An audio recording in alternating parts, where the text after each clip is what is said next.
All right, well, welcome everyone. Thank you for being here today. And I get the really exciting task of being able to introduce our speakers today, starting with our wonderful 2023 PES President, Michele Moses. Michele is a professor in the School of Education at University of Colorado Boulder, and she also serves as our campus as Vice Provost and Associate Vice Chancellor for Faculty Affairs. Michele studies how educational policies intersect with and shape equality of opportunity. She's the author of Embracing Race, Why We Need Race-Conscious Educational Policy, and also Living with Moral Disagreement, the enduring controversy about affirmative action. In these books and her other publications, her work has explored several race-conscious education policies, including bilingual education, remedial education, and affirmative action. Michele not only defends such policies in accordance with egalitarian principles of justice, but she analyzes the roots of the moral disagreements surrounding race-conscious policies and explores the factors that both shape and constrain public deliberation about education policy. Here, Michele's work moves creatively back and forth between the details of policy, including the details of legislation and anti-affirmative action ballot initiatives, and broader theories of justice and democracy, illustrating the synergy found when philosophy engages the world. These commitments have led her to embrace a variety of creative research methods, from deliberative dialogues to media analyses. Michele's work brings together all these diverse sources to explore the fundamental and fundamentally moral disagreements that lie beneath the surface of contentious debates about racial injustice. More recently, she's been exploring political strategies to dismantle affirmative action in higher education admissions, what it means to opt out of public education, and controversies over free speech and diversity of viewpoints on college campuses. Among all this, Michele has been a Fulbright New Century Scholar. She is a Fellow of the American Educational Research Association, and she was awarded our CU Boulder's Hazel Barnes Prize, which is our most prestigious faculty honor, and one that recognizes the enriching interrelationship between teaching and research. I think this award particularly celebrates the clear and powerful ideal of equal opportunity that runs almost seamlessly through Michele's scholarship, teaching, and service. In addition to her scholarship, this ideal has shaped her commitment to building collaborative and inclusive spaces for student learning and faculty growth. I know on our own campus, Michele's played an integral role in supporting students, particularly students of color, in navigating the challenges of higher education. She's also supported faculty in our School of Education and now across campus through mentorship programs and through clear and fair guidelines for tenure and promotion. I think above all else, Michele is someone who cares deeply for her scholarly communities, including those of us here at PES, where she's served in countless other roles in addition to being this year's president. Her latest effort to assemble a presidential task force on conference and community and to think together about how we can sustain and reimagine our community in the years to come are only one illustration of her stewardship and care. And I think somehow Michele manages to do all this, scholarship, powerful teaching, meaningful service, with a sense of warmth and generosity. I know myself, and many of us know in this room, that she is a true mentor and a very good friend. So after Michele's address, we'll hear a response from Winston Thompson. Winston is an associate professor of philosophy of education and associate professor of philosophy at The Ohio State University. His scholarship focuses on ethical and political questions of justice and has analyzed questions of civic education, the ethics of punishment, and how we might understand educational rather than only political justice. Please join me in welcoming our speakers today.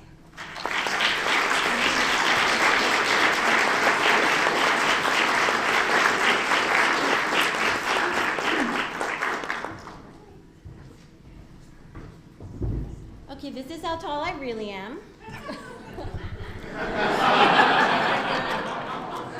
For Veep fans, this is not lost on me. Okay. So good morning, everyone. I was thinking about my first PES conference, when I was a doc student, still pretty new to philosophy as a discipline. I have to admit, it was an intimidating group. All those Illinois students who seemed to know everyone and everything, all those receptions and big name professors whose work I had been reading. And just, for a touchstone, Harvey Siegel was president that year. It was my advisor, Ken Howe, who encouraged me to join PES and who introduced me to warm and welcoming colleagues like Bob Floden, Audrey Thompson, I don't know where they are, but I would look at them, Cal Alston,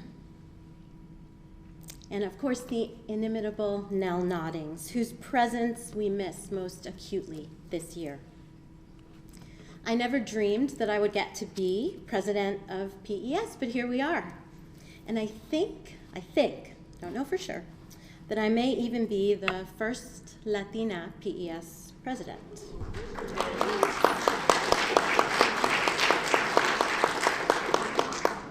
I really couldn't be more thrilled. First, I have to give huge kudos and thanks to Terry Wilson.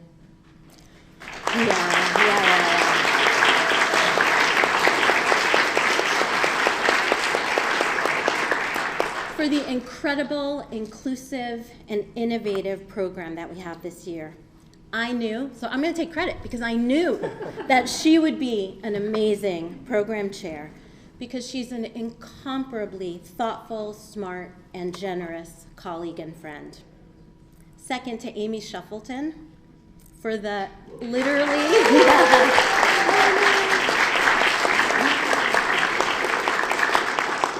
for the gazillion things she does to make everything for the conference and the society run smoothly. This is her last conference as our executive director, and we owe her a really big debt of gratitude.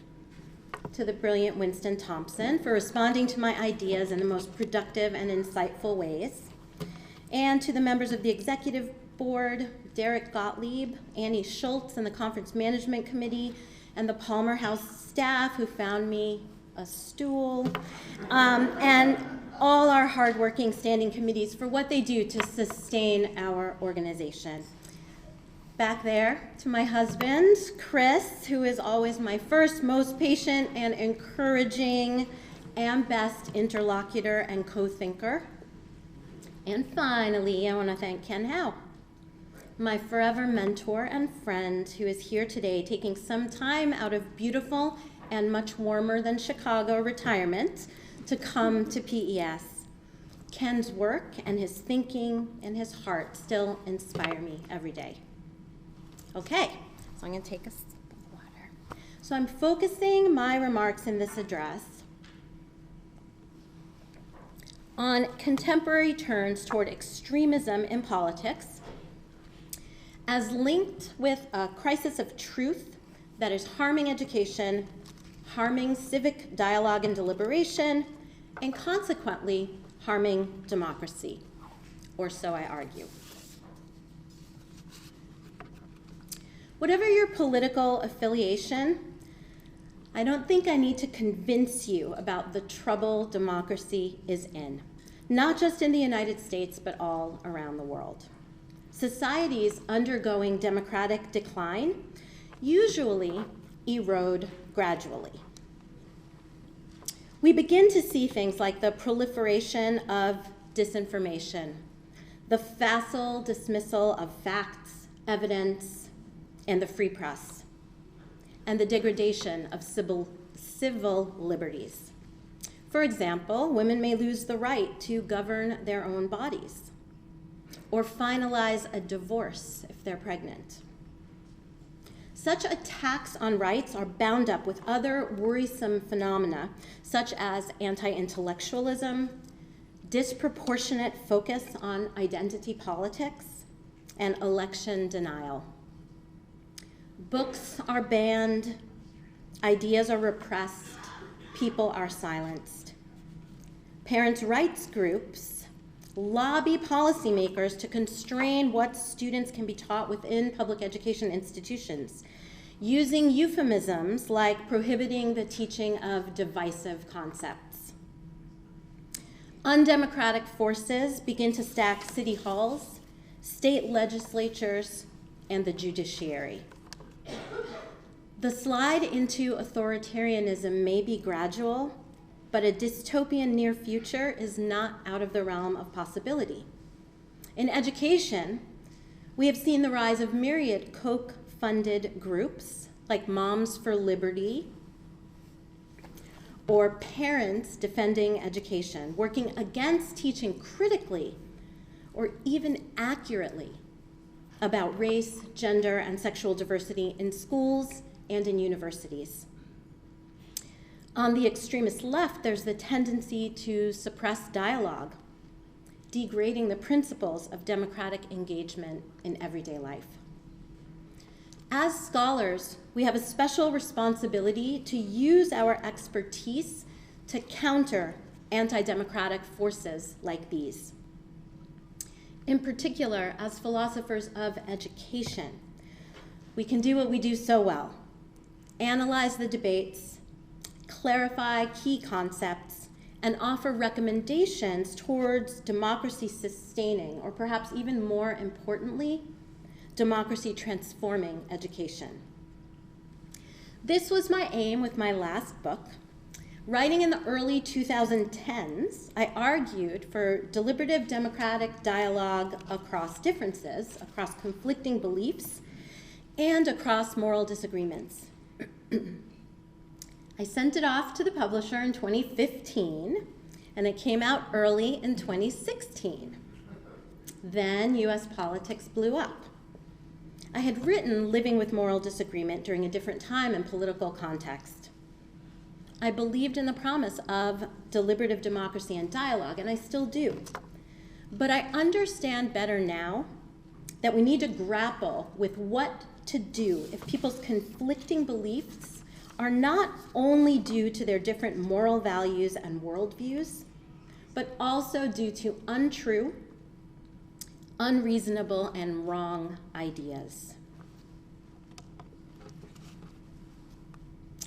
In this talk, then, I address the following guiding question: how can universities foster democracy within an extremist, quote-unquote, post-truth political climate? The purposes of my paper are threefold. First, I aim to examine how political extremism on the far right, and to a much lesser extent on the far left, in higher education, are harming democratic education and ideals. Second, to argue for the importance of inquiry and truth in university education through the lens of pragmatism. And third, to offer ways that philosophers of education could and should be working on these problems. Now, before anything else, I need to clearly state that in examining far right and far left extremism, I'm not making a both sides kind of argument. The concerning anti-democratic politics on the far right and on the far left are not at all equivalent, neither the intent nor the impact. Although the consequences of extremist left claims and activism harm democratic coalitional politics, extremist right claims and activism endanger people's lives, in addition to damaging democracy.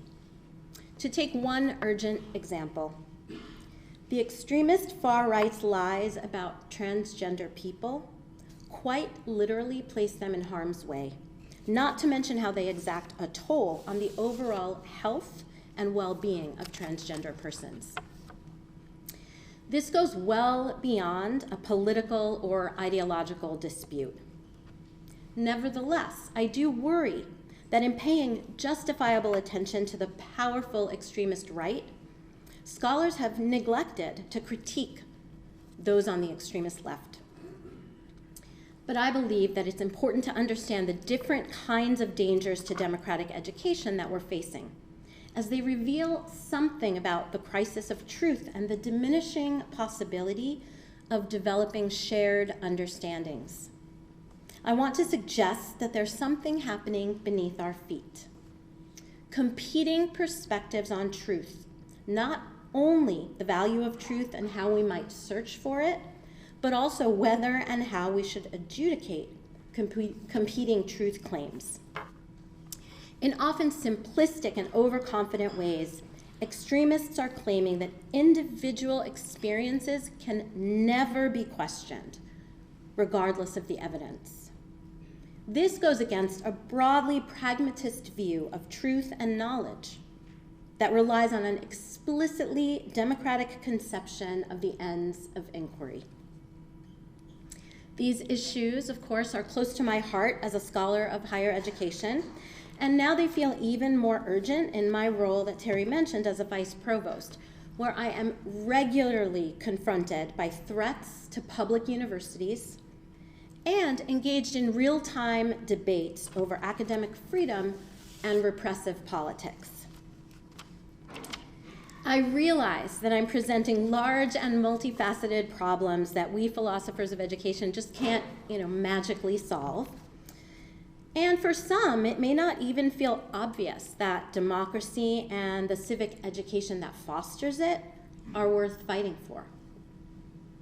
Scholars have long seen democracy as a particularly challenging form of government because it necessarily relies on the wisdom of the people, which may not always exist.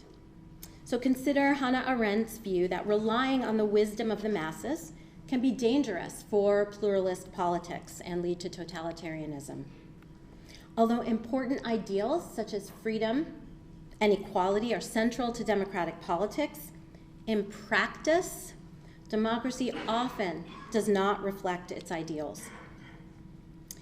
John Dewey notes, quote, regarded as an idea, democracy is not an alternative to other principles of associated life.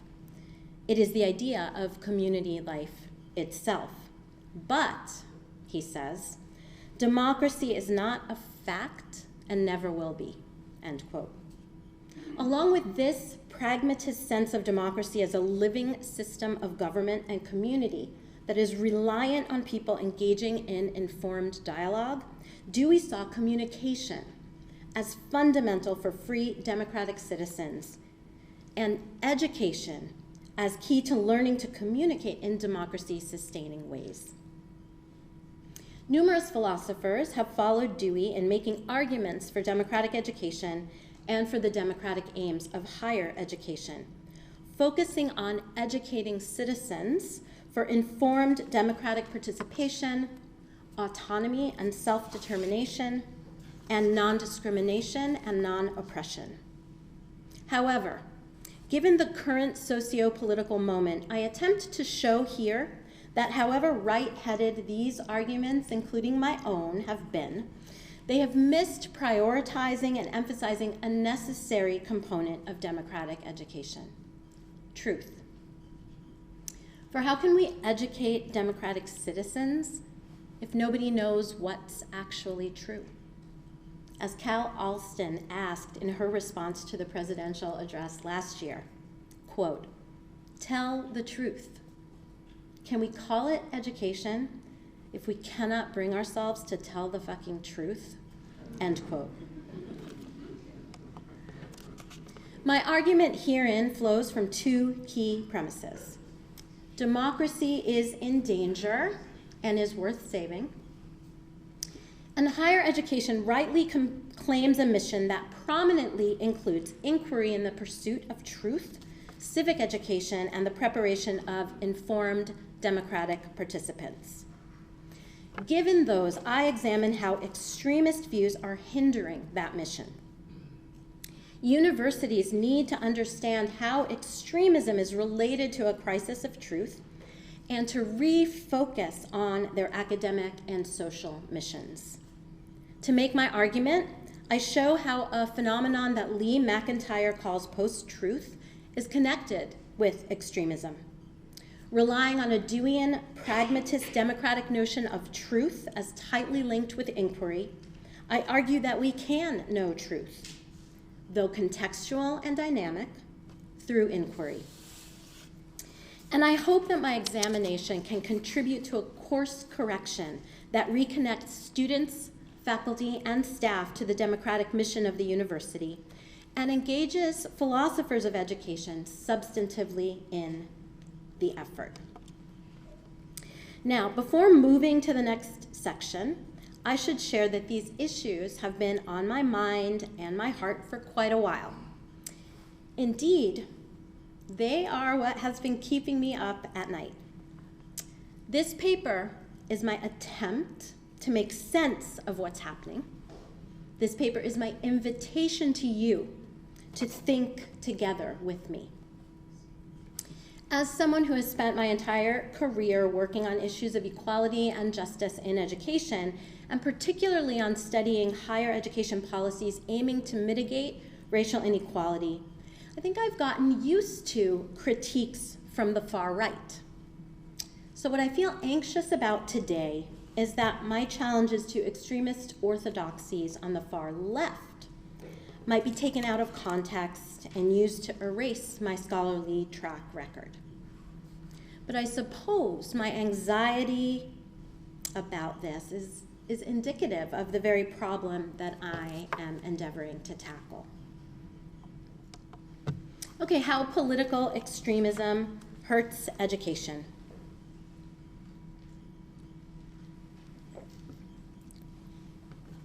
In using the term extremism in the context of higher education, I'm referring to anti-democratic political views that lead to unwarranted, unreasonable orthodoxies, fanaticism, or zealotry about contested matters in education. Whether how to teach about climate change, about racism, about what art can be shown in our classes, or about which sports teams transgender students should play on. Although I use the language of far right and left extremes to help illustrate the different kinds of dangers they pose, I don't mean to imply that there exists some simplistic, linear continuum with monolithic groups on each end. What they have in common is that they advocate anti-democratic practices and rigid dogmas, which harm the democratic aims of higher education and distract us from the good work of fostering democracy in meaningful ways. Accordingly, this section demonstrates how the extremes on the far right, and also, although qualitatively different and less menacing, on the far left, are eroding commitments and actions to fulfill the democratic purposes of education. So let me share two examples that illustrate the challenge that we're facing. First, attacks on the university. Quoting Richard Nixon, J.D. Vance, now senator from Ohio, said, quote, "The professors are the enemy," end quote, when speaking to the National Conservatism Conference. So I'm just going to repeat that. The professors are the enemy.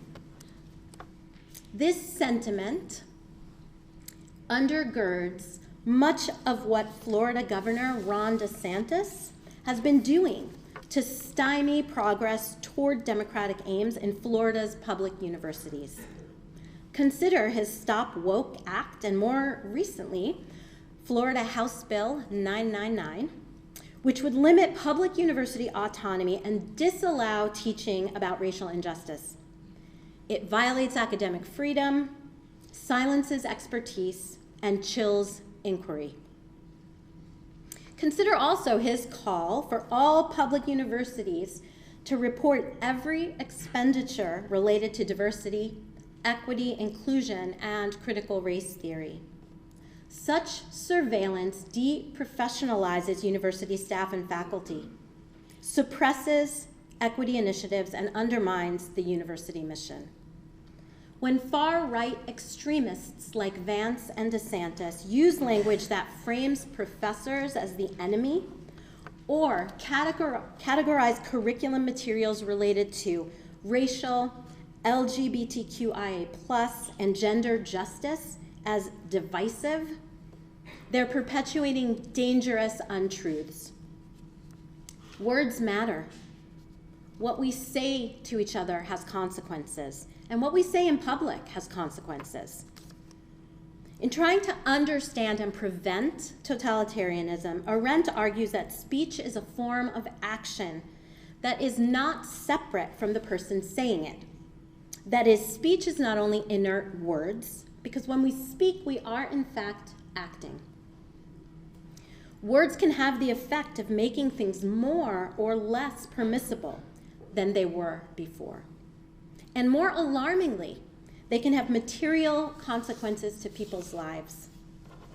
What is happening in Florida exemplifies a troubling trend in higher education characterized by far-right extremist state leaders taking actions to control universities and to block educators from meaningfully pursuing the university's mission through teaching accurate content about race or using anti-racist pedagogy.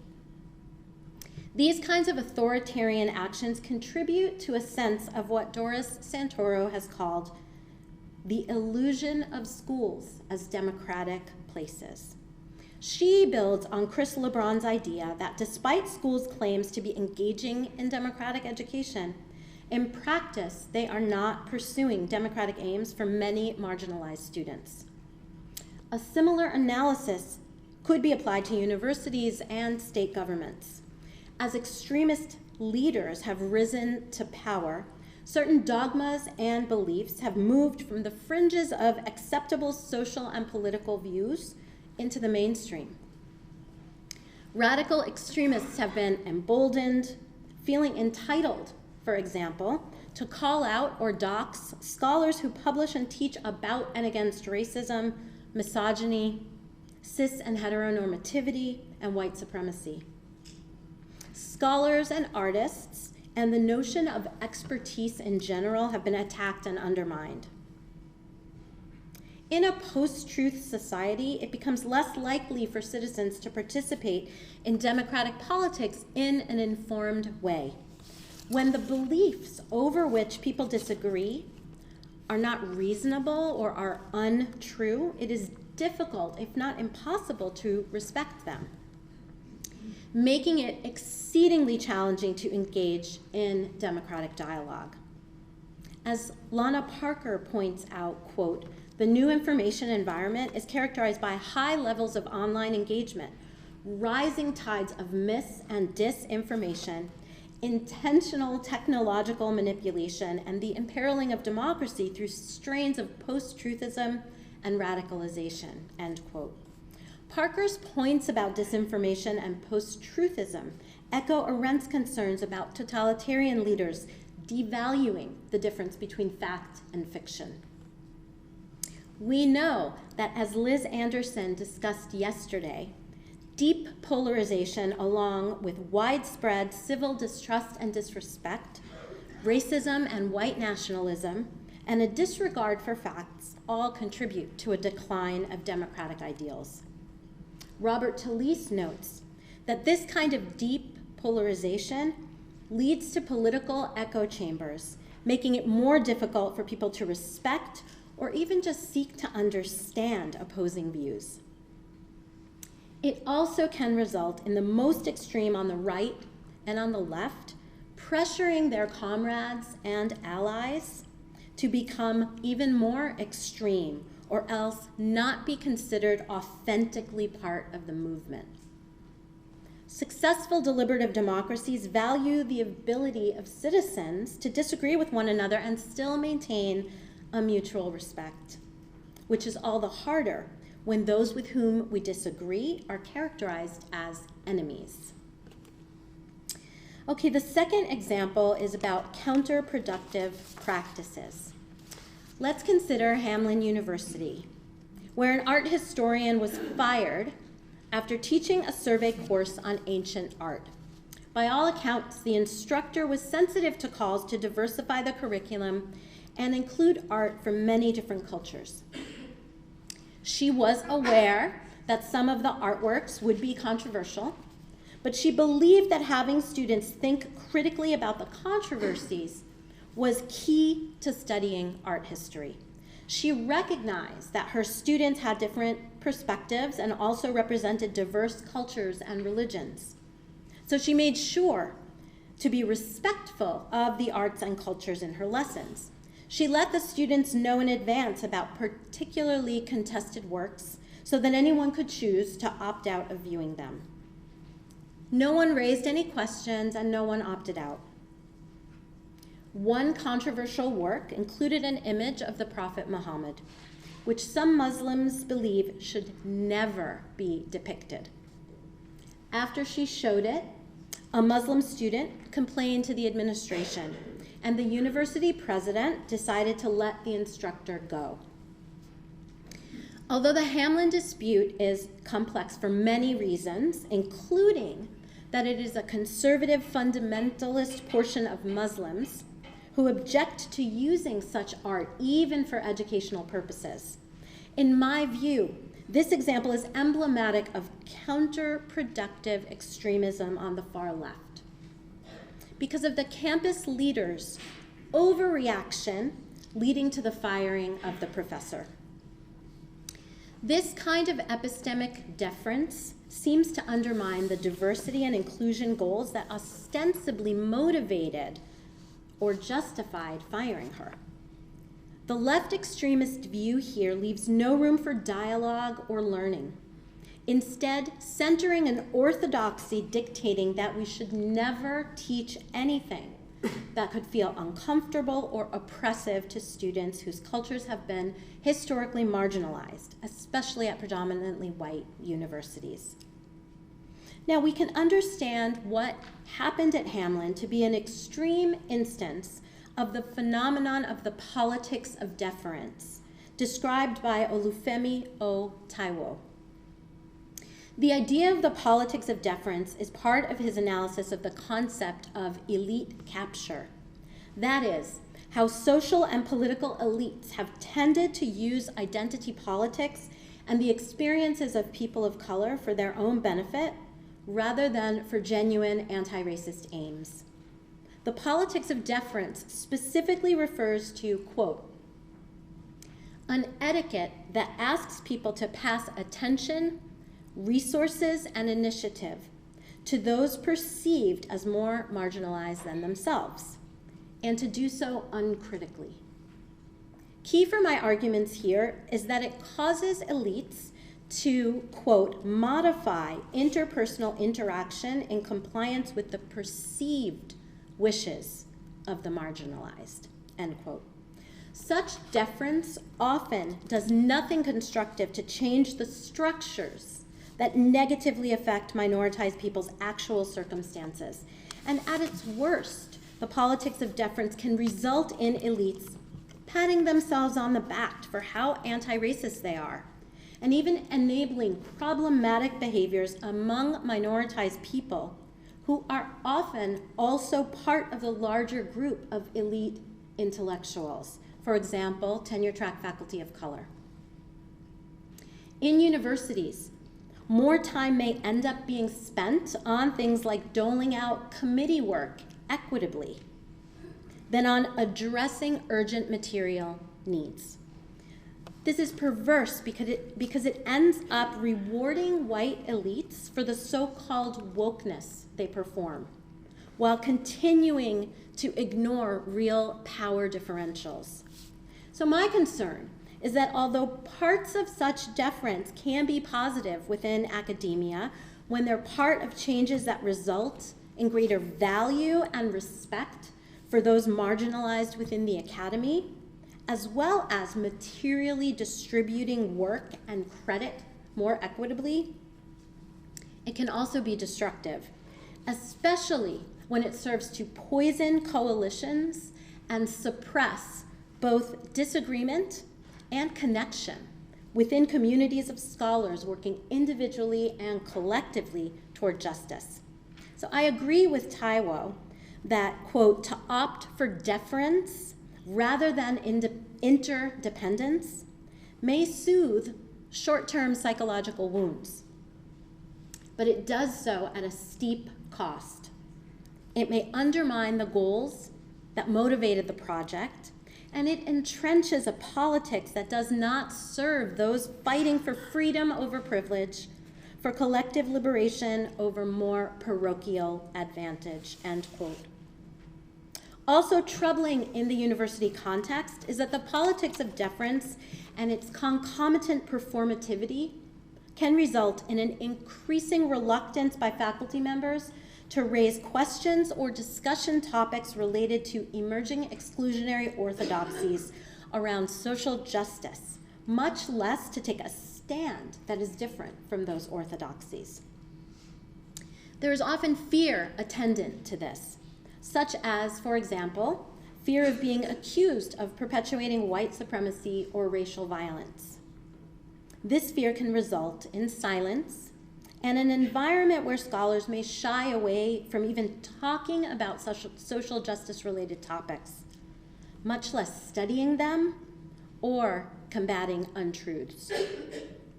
The fear and silence are indicative of what I see as a flaw in the current far-left strategies to fight racial injustice and other injustices within institutions of higher education. Pursuing revolutionary strategies and alienating allies instead of building coalitions to work together toward positive change in the service of justice. By taking teaching positions in the academy, university faculty make a decision to become part of the system of higher education, and thus to work within that system to pursue their justice goals. The infighting on the left is at best a severe distraction from work in the service of inquiry, truth, and justice.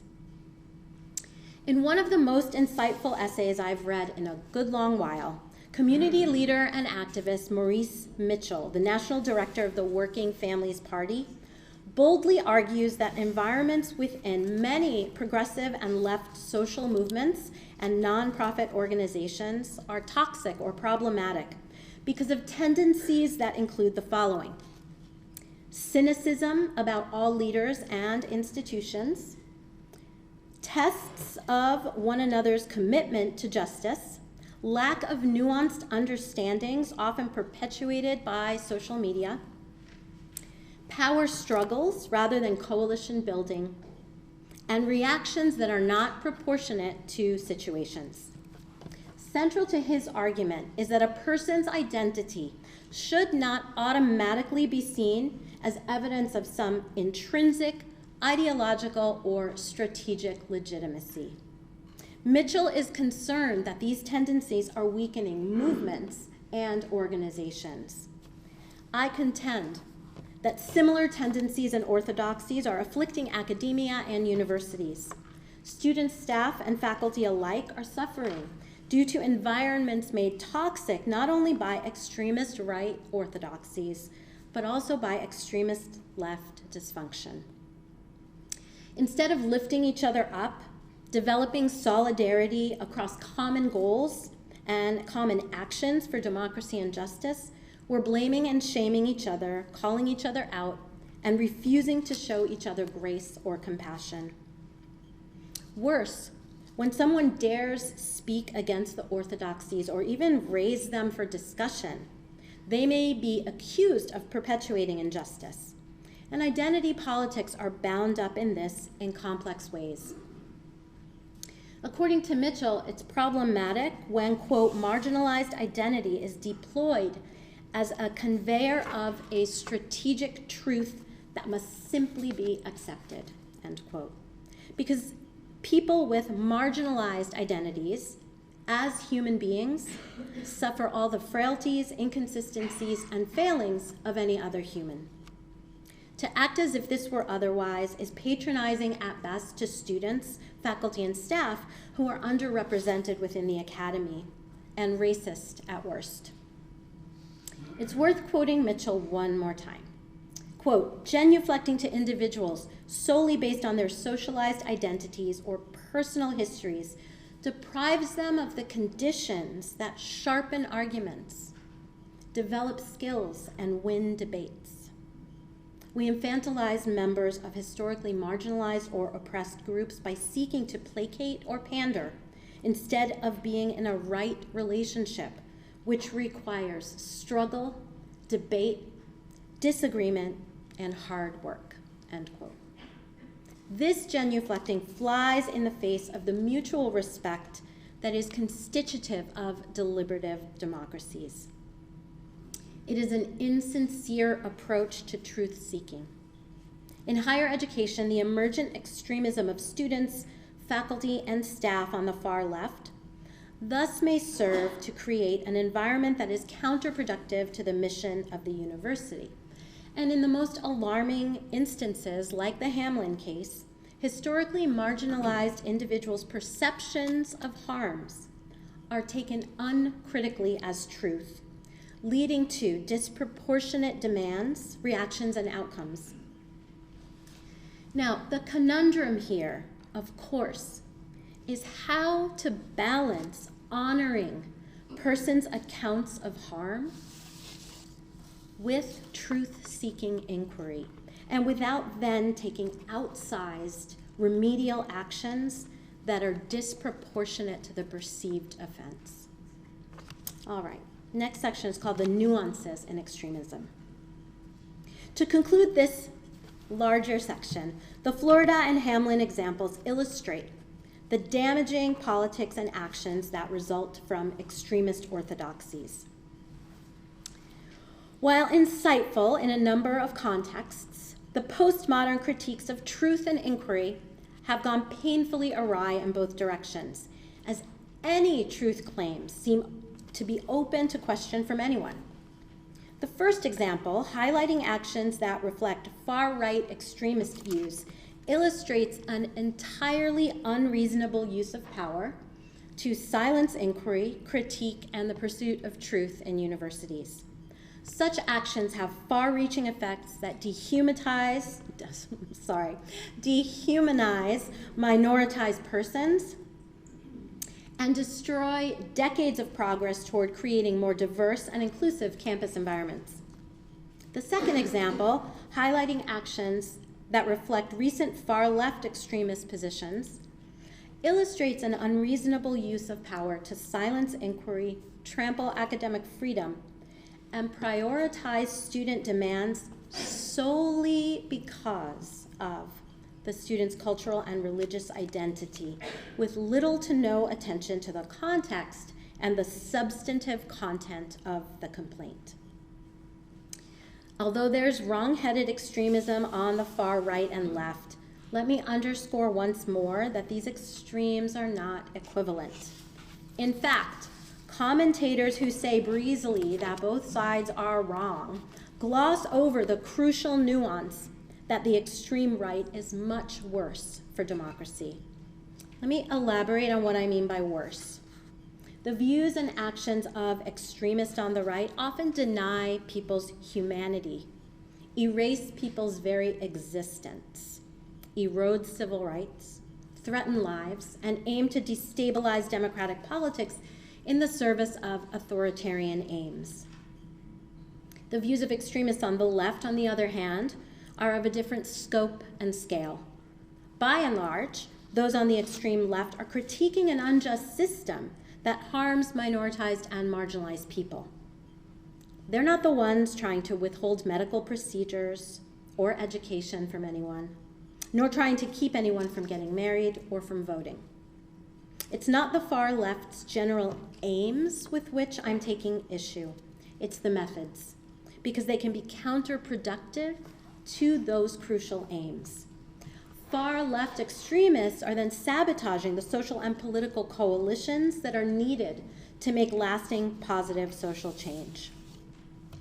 So in this section, I've argued that extremist exclusionary views and actions in universities contribute to the erosion of the democratic purposes of higher education.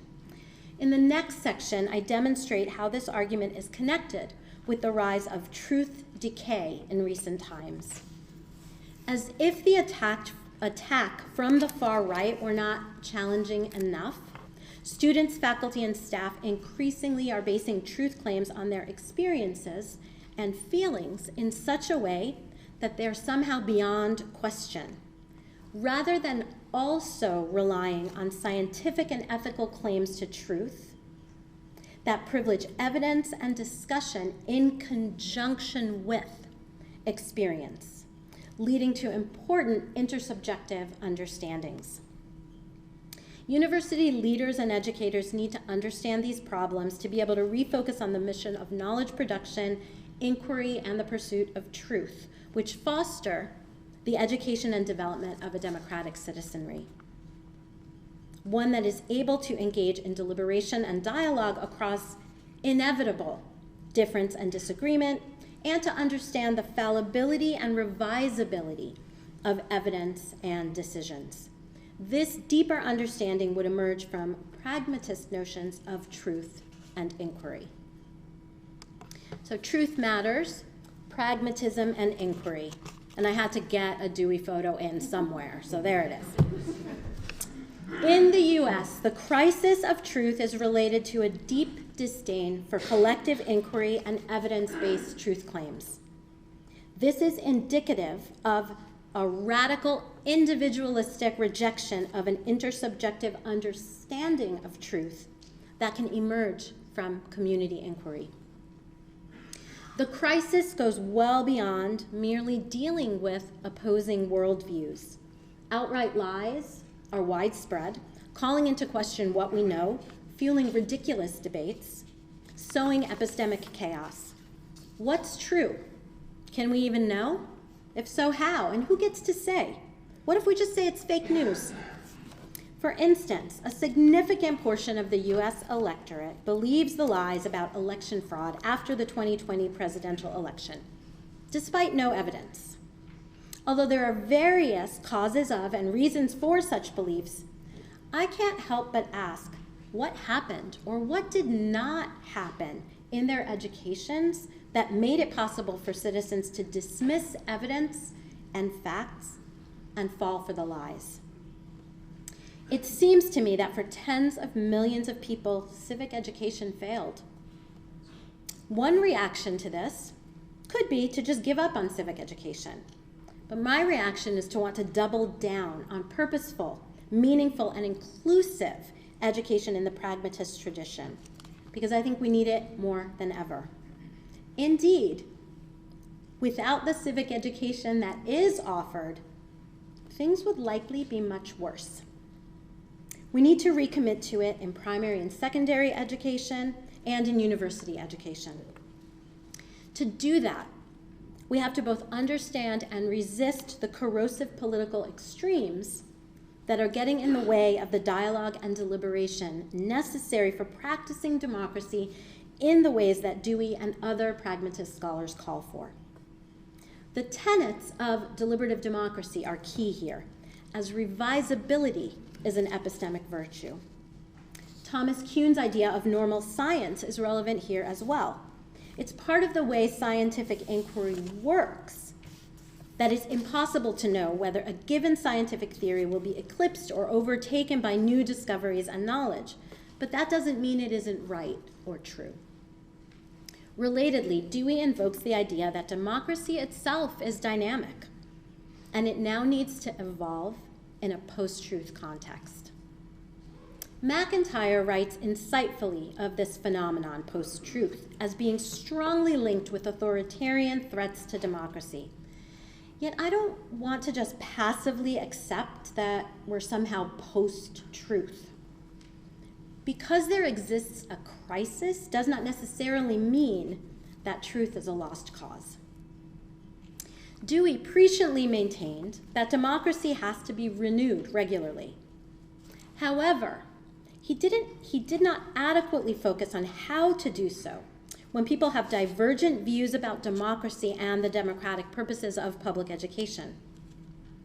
Elizabeth Anderson suggests that one way is for democracy really to be lived on college campuses. For Dewey, it's meaningful democratic education that helps young people develop the habits needed to participate constructively in inquiry and in remaking their democracy. Habits such as critical discernment, the willingness to question our assumptions, dialogue, deliberation, and responsibility.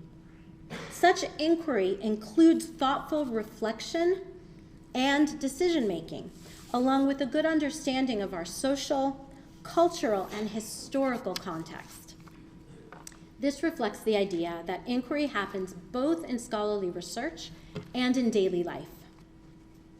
Under pragmatism, then, epistemic claims that result from this kind of systematic inquiry are connected with what actually happens in lived experiences and the consequences of the inquiry. Cheryl Mezak explains how this kind of inquiry works. Quote, moral and political judgments aim at getting things right, and the best way of achieving or approximating that aim is to engage in reasoning, debate, and the consideration of different perspectives and evidence, end quote. Pragmatist inquiry thus builds on itself. That is, it relies on an iterative process of knowing and knowledge production and communication. Understanding inquiry in this way is important for deliberative democracy because lived experiences and further inquiry can lead to changed or expanded knowledge.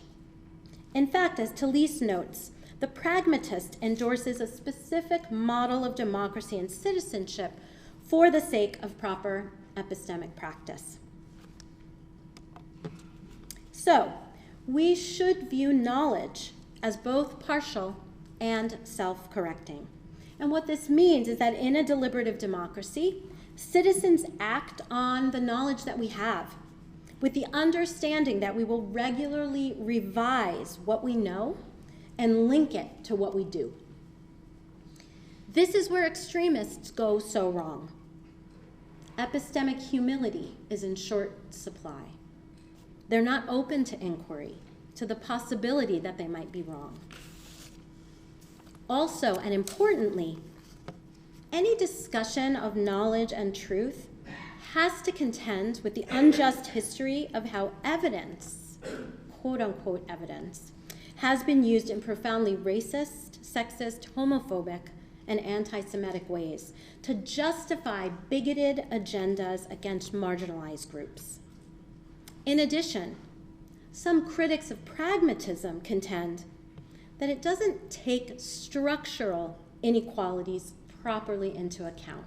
So these are things we need to deal with as well.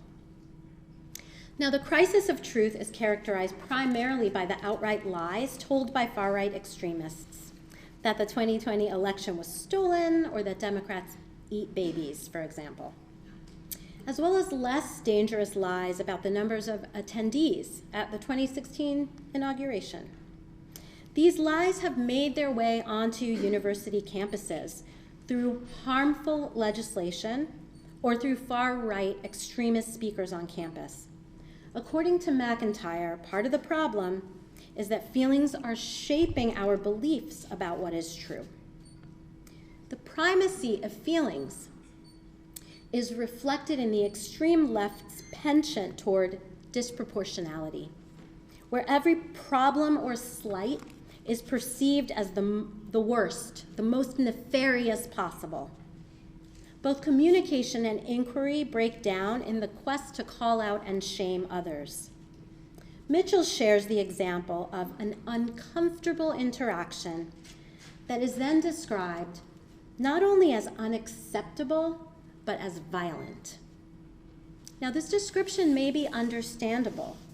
The reality of the pain and trauma of racial injustice and other injustices sometimes makes it nearly impossible for marginalized persons to feel beyond that trauma. To accept that positive change may be occurring, albeit achingly slowly, or to see how allies may be working authentically for justice. Nevertheless, Mitchell maintains that this proportionality, quote, ultimately weakens meaning, dulls analysis, and robs us of the ability to acknowledge and process instances of violence and oppression. If everything is violent, he says, nothing really is. If every slight is oppression, nothing is, end quote. Scholars have to be able to get to a place where engaging in discussion, critiquing our colleagues' positions, or even just raising questions is an ordinary part of university life. Truth has to be arbitrated by deliberative democratic principles, reciprocity, accountability, publicity. along with scientific and ethical inquiry and evidence.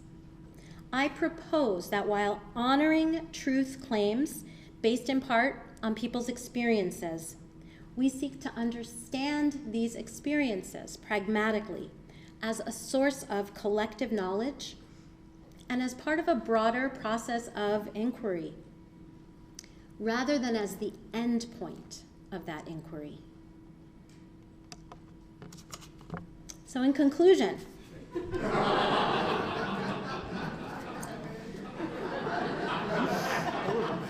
that's so good, I know. There are good reasons for questioning grand narratives and capital T truth, but the insistence on the contingency of all truth, which emerged out of postmodern thought, has, perhaps unintentionally, led to a dangerous relativism and science denial, and to Orwellian destabilization of both capital T truth and little t truth.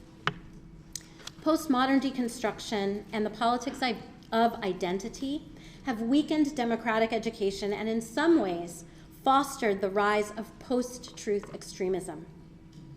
Higher education cannot successfully pursue its central mission of knowledge production and the pursuit of truth under these conditions. If scholars and students feel disrespected and threatened by those who disdain universities and professors, and if communities of scholars themselves cannot model democratic discourse and behaviors, how can we expect students to engage in the practice of democratic life through their education? When those on the side of equity and justice focus so much energy and labor on disagreements with others also working for equity and justice, rather than on building coalitions to combat destructive and authoritarian movements on the far right, what should we as philosophers do to foster the democratic aims of higher education? I believe that philosophers of education not only should, but are well equipped to contribute centrally to shaping the direction of higher education, serving as a conscience, as apologists for meaningful and just democratic politics, and as partners with other education scholars across disciplines to champion an education system that explicitly nurtures democratic values. This will require an active stance to counteract the decline of truth, which is linked to the general undervaluing of the humanities in academia and in education schools in particular. We need to be advocating for more informed public discussions about knowledge, truth, and what makes for a reasonable perspective versus what is demonstrably false.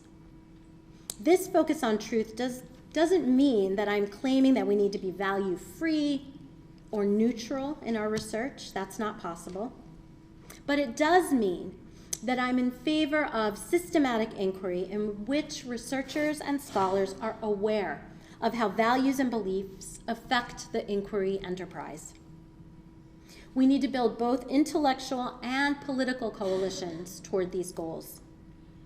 I've argued that a pragmatist view of inquiry might allow us to rethink our understandings about identity and experience and the democratic aims of inquiry. Democracy is imperfect, but when at its best, I can think of no better way of organizing the university and our social lives in the context of pluralism and disagreement. So let me end with a story that illustrates the tensions that we'll have to navigate in building coalitions across difference. Writer David Troyer is the child of an Ojibwe mother who grew up on a reservation and a white father who immigrated to the United States to escape the Nazis. Troyer grew up between two distinctive worldviews. His mother's perspective that the U.S. would take any opportunity to harm its marginalized citizens, and his father's view that America had saved his life. Troyer explains, quote, "In order to survive, I needed to hold within me two opposing ideas. I needed to believe in my mother's version of things, that America will always try its best to break us down. I also needed to hold on to my father's vision that America can nurture and sustain us. This country, Troyer says, is a terrible country, and this country is not, end quote. Maybe Troyer's story spoke to me because as the child of immigrants myself, a Latina mom and a Holocaust refugee dad, we navigated similar tensions within my family. But I think it also spoke to me because we scholars can learn from the way Troyer reconciles living with the contradictions in his family. We have to learn to live with the university's spaces of conflict and tension and compromise, and within the complex understanding that the university is terrible, and it is not. We have to learn to better navigate the complex intermingling of extremist views that are undermining the university's mission and degrading truth and democracy, and to celebrate what is beautiful and valuable about the truth-seeking university as we work from within to nurture democracy and justice. Thank you.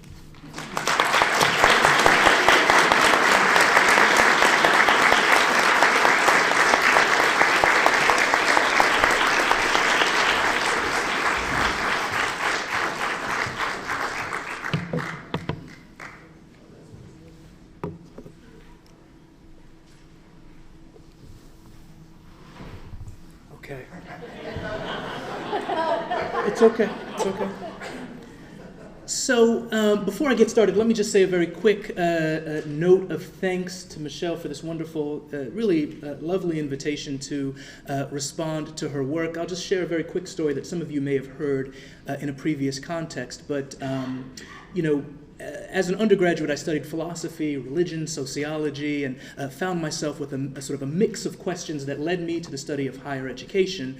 And in my graduate work, my early graduate work, I found that the field of higher education, though engaging with issues that I cared very much about, sort of engaging in those issues in ways that didn't really speak to me as, a normatively minded young scholar until I stumbled upon a book called Embracing Race, Why We Need Race-Conscious Educational Policy, and I was taken by this person's rigorous and probing work, and not only was I sort of moved by the work, but I was moved by the recognition that there was a group of people engaged in the type of work that I recognized myself as wanting to do, philosophy of education. So without Michelle's work, I very literally would not be here with you as a member of this community. At that time, I could not have, I certainly envisioned that you'd be president of PES, that's true. But I could not have envisioned that I would find myself in the fortunate set of circumstances that would allow me to be a respondent to Michelle's work in this capacity. So I just want to take a moment to sort of acknowledge that for my past self. This is something of an honor and a real treat. Okay. Now, let me, with the time that I have here, engage Michelle's really good work. She promises that I'm going to offer a response to it all, but my response is incomplete because there's so much here to consider. So my response is entitled Education Within a Damaged Democracy, a few diagnoses and definitions. In her stirring presidential address, Democracy, Extremism, and the Crisis of Truth in Education, Michele Moses engages in an enormous yet inescapable task.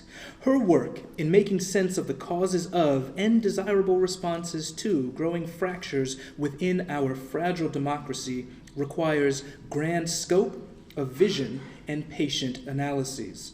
Moses does much to advance this work by pressing against the usual boundaries of group membership, that is to say, progressive versus conservatives, holding to account those with whom she shares considerable values and goals.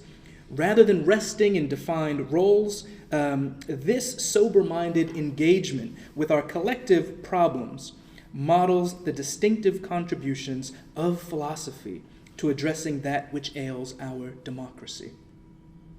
While I'm deeply appreciative of the richness and breadth of Michele's work here, I cannot, bound as I am by the limits of this context, meaningfully engage with all portions of the wonderfully nuanced points that she offers to us. Thankfully, I'm inclined to agree with much of Moses' assessments, and rather than press against the details of her arguments, my response endeavors to take seriously her provocative invitation to philosophers. How can and how should we, as philosophers of education, understand the crises that Moses has described? What role do philosophers and does education play in creating and correcting these states of affairs? In the response ahead, I wish to consider how philosophers of education might initiate some productive work on those questions. And again, it's just initiating some productive work on those questions. In this, I wish to focus on conceptualizations of the very inquiry and the inquirers that rest at the center of Moses' good project. As much of Moses' address focuses on how persons might inquire well with one another, I believe that the epistemic and social political analyses here will be helpful as we consider the ways in which they meaningfully intersect with a democratic project. In sum, my remarks are offered in the service of contributing to additional analyses that might sit alongside Moses' careful work on democracy-sustaining education. So my first section here is entitled Epistemic Diagnoses and Desiderata. First, I'd like to begin by pointing to some of the difficulties in diagnosing those occasions where our epistemic practices are vulnerable. While it might seem easy to consistently point to those moments within which the lines between fact and falsehood have been undesirably eroded, I'd like to suggest that these instances, egregious though they are, might be an extension of issues that are far more difficult to reliably identify.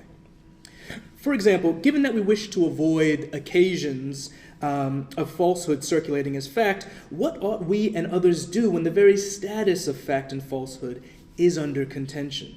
The reasonableness, and here I think, invoking the same politically liberal traditions that undergird my reading of much of Moses' analysis, the reasonableness of a disagreement may seem to be an immediately legible and reliable criterion for navigating those cases within which multiple parties hold competing conceptions of what ought to be identified as settled fact.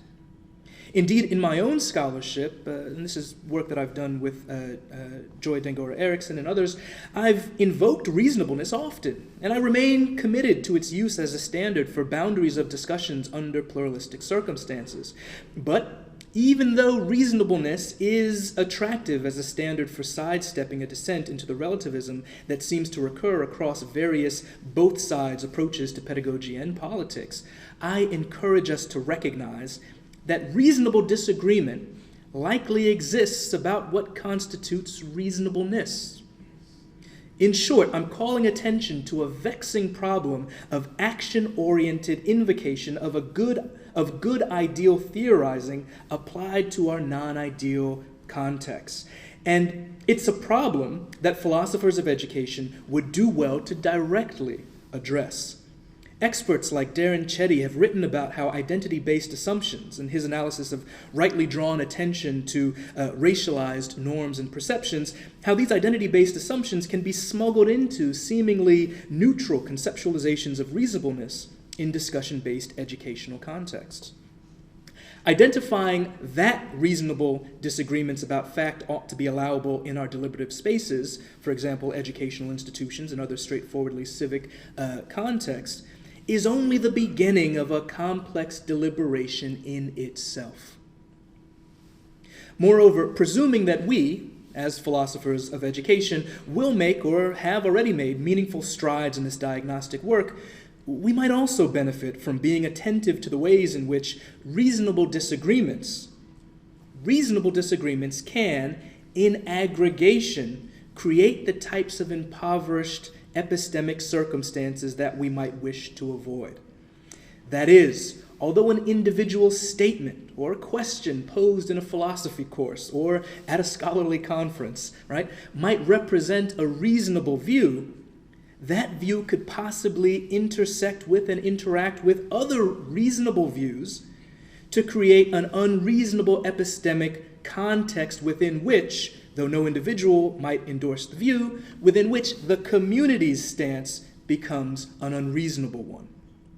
Moses' good work rightly directs our attention to the complex issues entailed in the pursuit of knowledge, truth, and legibly justified standards for reasonable epistemic practices. And so my comments here are meant to sort of expand that further. The next section here is entitled Engineering a Conceptualization of Inquiry.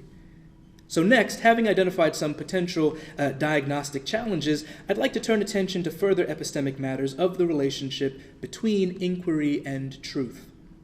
I wish to suggest that the prioritization of a particular account of inquiry, one of potential many, may be limiting democracy-sustaining interactions. And given this, I think it is wise to label and demarcate what we take inquiry to accomplish so that we might have greater analytical clarity about what we intend in pedagogical and political contexts and projects. So inquiry is often defined in the service of new knowledge about truth. But perhaps this view, helpful though it might be in some contexts, perhaps even most contexts, right? But this view might be a source of frustration when deeply held values or apparently foundational facts are invoked. Perhaps inquiry into, say, gender or race threatens members of the right and the left when understood as an attack on known truth, which will be replaced by new or woke or alternative truths. To be clear, I don't wish to suggest a fuzzy-minded sort of relativism here. Truth exists. Let me be clear about that. Truth exists, and truth is valuable across various physical, social, historical, moral, and other categories. Rather, I want to point to how high the stakes might feel in a democracy when inquiry is understood as only about settling and unsettling truth. The motivation to monitor inquiry, that is, motivation, for example, by legislating curricula or censoring unpalatable views, the motivation to monitor inquiry might be less surprising to us under these vulnerable terms. Again, these affective sort of responses here, given the height of the stakes. So I say perhaps we might make meaningful contributions to curbing some of those motivations by improving the concepts used and the ways in which we engage with them. Epistemologist Avery Archer, I think, is helpful here in identifying that inquiry is not always or only aimed at producing knowledge or justified true belief. On Archer's epistemic improvement account, the constitutive aim of an inquiry into some question Q is found in improving one's, the constitutive, I'll start over. On Archer's epistemic improvement account, the constitutive aim of inquiry into some question Q is found in improving one's epistemic standing relative to Q. Archer's account is particularly useful in identifying the value of inquiry that does not produce new knowledge, on the one hand, and inquiry into those questions about which one already has a strong sense of confidence in holding a complete answer to that question Q, right? So it's not only about truth, but it's about our relationship and our epistemic standing to that truth. Although Archer does not argue in this way, I would assert that an epistemic improvement account of inquiry potentially opens possibilities for members of the political right and political left in the ways that Moses has invoked to, on the one hand, appreciate the value of inquiry even when ambiguity about a question, for example, a matter about which there is deep but reasonable disagreement, has not been resolved, and on the other hand, to accept inquiry into matters that seem settled without perceiving that inquiry to necessarily entail a denial of factual knowledge or to be an assault on deeply held values. Thus, this account represents a potential avenue towards an improved epistemic community within which members more readily resist the affective states contributing to the ills that Moses has so rightly described. That the rhetoric of many university communities already aligns with this view of inquiry is perhaps promising. Still, I want to be careful to note that creating analytic possibilities or engineering a concept towards just ends does not ensure specific political action or outcomes. Sadly, a good philosophical argument is not guaranteed to motivate all actors. This is the great sadness of my life. Though it may seem necessary to provide good analyses of these problems, those analyses seem unlikely to be sufficient for progress on these issues. So how then we might ask ourselves, should philosophers of education proceed? So my next section here is called Strategic Philosophical Responses. And in some sense, this is sort of meant to engage us as educators as well. Having offered some definitional and epistemological comments, my remarks now turn to some of the social and political limitations that philosophers of education ought to consider as they work towards strategic pursuit of the good goals that Moses has identified. Under ideal conditions of reason-giving and responsiveness, philosophers would simply offer analysis that would move our interlocutors to reconsider their values, their interpretations, their motivations, and their actions, but we labor under non-ideal conditions, and practical obstacles complicate the straightforward efficacy of our philosophical work, right? So as we think about ourselves as educators who are taking this philosophical work and applying that work towards our fellows in this democratic project, I think we ought to be somewhat strategic. So I cannot here provide full analyses of all of the factors, but perhaps the biggest impediment to the work ahead is that there exists a range of actor types, each of which likely call for specific response from philosophers of education working in support of democratic norms. The actors might be understood in reference to, among other things, their intentions and their capacities. Relatively ideal actors might be those well-intentioned persons with the capacities, including willingness, to appreciate good reasons and revise their positions in accordance to our arguments. These actors, if they're contributing to democratic ills, perhaps need little more than our philosophical analyses to correct their courses. As they might be persuaded by legible arguments in many cases, the work of the philosopher is largely that of translation of too nuanced arguments into more legible formulations. But of course, some less ideal actors are quite likely to resist even those sort of tailored responses.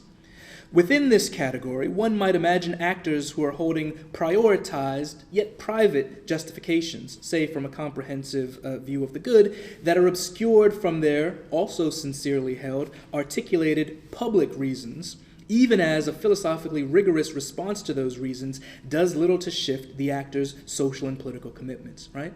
So they've got these privately held beliefs, these public articulations. We're responding to the public articulations. They're not budging. We're wondering why, right?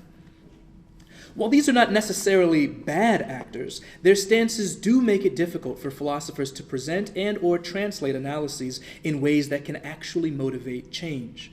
For these actors, I would say that philosophers must first engage in the difficult and discerning efforts to determine the germane perspectives to which they are to respond, without, of course, becoming paternalistic or condescending in assuming the fact of and the power of these privately held reasons. Finally, philosophers, to my mind, cannot overlook the category of more straightforwardly bad actors. Characteristic of this category are those actors with a relatively deep degree of insincerity regarding their articulated responses, and an unwillingness to respond to arguments that engage their privately held reasons. So this is a second version of that category that I just previously mentioned. These actors are, in a sense, unavailable to be moved by even the best of our arguments and our analyses. For many of these actors, the deleterious consequences for democracy, as described by Moses, are not an incidental byproduct of their actions, but are the very motivations for them. continually offering justifications or making practical concessions to these actors as a part of a cooperative project, to my mind, seems unwise, as they are inauthentic participants in that important democratic work. Here, a task for philosophers might be to better engage others in reliable and specific recognition of these bad actors and their practices, perhaps, amongst other things, in refining shared standards of reasonableness in public discourse, as I mentioned earlier. In all of this, I have suggested that we would do well to know our students before we prepare our lessons. In my conclusion here, I just want to say that my response to Moses' splendid invitation, that in my response I've begun to articulate one philosopher's replies to the question that ought to drive our work as philosophers of education within a damaged democracy. Indeed, there's much outstanding work in our field that replies to these matters in an alternative and encouraging ways. People like Sarah Stitzline, Paula McAvoy, some previous and forthcoming work by North America's best colleague, Brian Warnick, engages with this. And so, to my mind, as ever, I look forward to learning from Michele Moses and all of you as we engage with answering the call that she's offered in this presidential address. Thank you.